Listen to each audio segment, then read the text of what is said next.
40 из 50 стран мира, в которых большинство составляют мусульмане, являются авторитарным адом на земле. Европейцы так настойчиво сигнализируют о прогрессивности, что основная опасность, исходящая от исламского фундаментализма, придет из Европы. В Европе, особенно в Великобритании, существует серьезная проблема. И именно поэтому Пирс Морган и Джордан Питерсон очень хорошо обсудили ее. Пирс высказал несколько критических замечаний о Томе Робинсоне, и Питерсон отвечает на них. Джордан Питерсон очень красноречив, и именно поэтому я хотел, чтобы все это услышали, потому что то, что он говорит об исламе и проблемах, связанных с исламом, очень-очень важно. Я хочу обратить внимание на некоторые моменты, а также ответить на некоторые комментарии, которые мы получали по этому поводу в комментариях в прошлом, и мы рассмотрели их. Итак, давайте посмотрим, и я хочу подчеркнуть несколько моментов.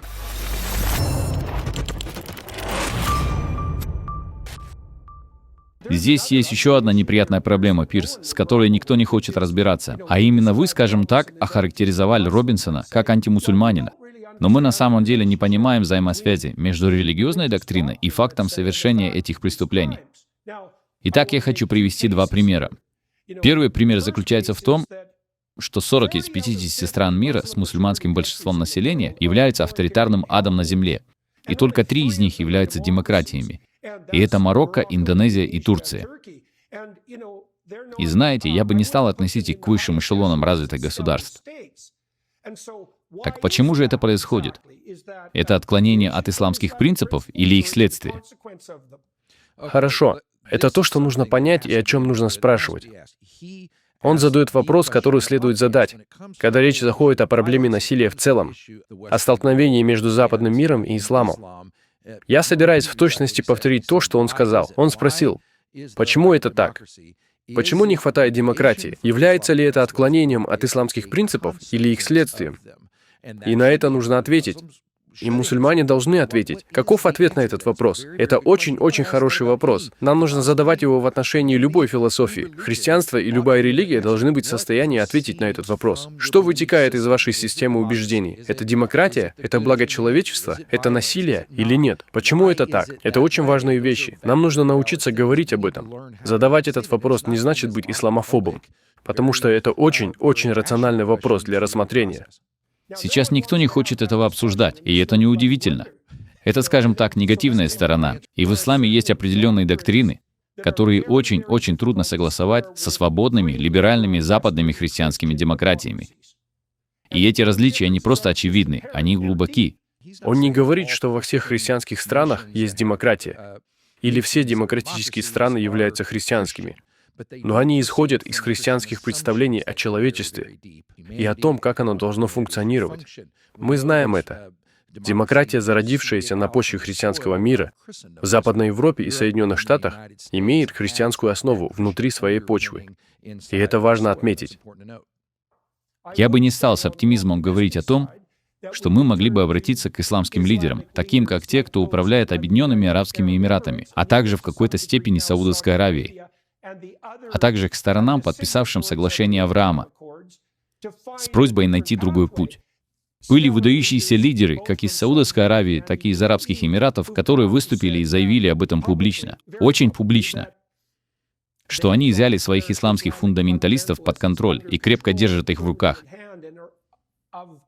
И они совершенно не сомневаются в их опасности. Но европейцы так настойчиво сигнализируют о своей прогрессивности, что основная опасность со стороны исламского фундаментализма будет исходить из Европы и Великобритании, а не из арабских государств. И это дикая мысль. И он совершенно прав. Потому что я на самом деле, как я уже говорил на этом канале, провел много времени в Афганистане и много времени в Арабских Эмиратах. И я смог увидеть разницу. И я помню, как мы были с моим другом в Арабских Эмиратах. Он жил там много лет, и он как-то сказал, «Сами решайте, правда это или нет». Он сказал, «Я не думаю, что эти ребята на самом деле религиозные мусульмане. Лидеры, о которых он говорил, это бизнесмены. Но у них мирное и процветающее государство. И западные люди приезжают туда, общаются и все такое. И у них есть некоторые ограничения на то, что могут сделать христиане, но там относительно свободно. Люди ездят туда отдыхать. С другой стороны, Афганистан, как известно, находится под контролем движения «Талибан». и тому подобных организаций. Они испытывают на себе влияние исламского насилия, и с этим необходимо бороться. И они сказали, я слышал эти комментарии раньше, что лидеры этих стран предупреждали о том, что в основе лежит насилие, которое они контролируют. Но сейчас это не контролируется самими лидерами западных демократий. Томми Робинсона пригвоздили к позорному столбу за его антиисламизм. Но здесь нужна дискуссия, и никто не хочет ее вести. И знаете, вы сказали, что нам нужно национальное расследование. Похоже, нам нужно нечто большее, чем национальное расследование. Нам нужно что-то вроде международного симпозиума по взаимоотношениям между христианским Западом и исламским миром. Потому что происходят ужасные вещи. И они проявились в Великобритании самым отвратительным из всех возможных способов, связанных с этими преступлениями об изнасилованиях и их сокрытием. Но есть кое-что, с чем нужно разобраться в основе всего этого. И одна из них похожа на то, как вы говорите об умеренных мусульманах. Сегодня я посмотрел данные опроса, на которые, например, ссылался Уинстон Маршалл, когда брал интервью у Найджела Фараджа. И знаете, примерно 3/4 британских мусульман были бы вполне довольны, если бы законы шариата стали, как бы это сказать, главным законом дня для Великобритании в целом. И было бы прекрасно, если бы ислам стал национальной религией. И это 75%. Так что, знаете, циник бы сказал, хорошо, но где же эти умеренные мусульмане? И как минимум их голос нужно усилить. И тогда мы могли бы также отметить, что участие в этих изнасилованиях членов пакистанской мусульманской общины было таким, что каждый 7-й мужчина в некоторых из этих общин был непосредственно вовлечен в них. А это означало, что все знали об этом. Абсолютно все, кто был на стороне пакистанских мусульман и умеренных, безусловно, хранили молчание и были соучастниками. Теперь очевидно, что власти тоже. И это полная катастрофа для всех, кто в ней участвовал. Но на Западе, и особенно в Великобритании, возможно, во Франции и Германии на втором месте, предстоит серьезный разговор о том, как именно либеральные западные демократии с их акцентом на правах женщин могут жить бок о бок с исламом в целом, особенно с таким его видом. Ислам, который превратился в благоприятствующий фундаментализм, допускающий такого рода преступления со стороны психопатов, обиженных психопатических садистов.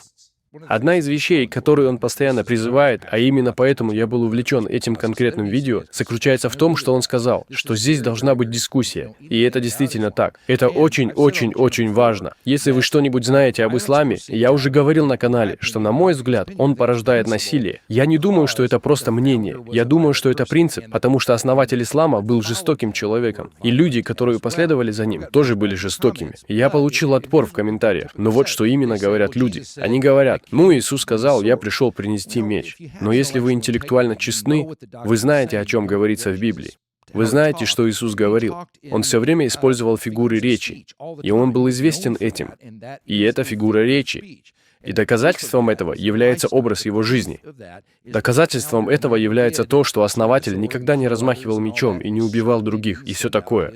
И он, конечно, не посылал своих верующих колонизировать, нападать, брать в руки оружие и все такое прочее, как это делал ислам. Это просто факт. Это не значит, что я исламофоб. Это просто исторический факт, что за исламом стоит насилие, и необходимо обсудить, как он работает. Потому что он задал хороший вопрос. Я бы спросил о том же. Я все время об этом слышу. Конечно же, я не верю, что все мусульмане склонны к насилию. Я этого не утверждаю. Обычно есть основания для того, чтобы люди говорили, но есть умеренные мусульмане, есть умеренные мусульмане. Что ж, им нужно выйти вперед. Они должны выступить и дать возможность услышать свой голос не только жителям Запада, которые сомневаются в этом, но и всему мусульманскому миру. Я ценю людей в арабских государствах, которые делают это. И в этом весь смысл.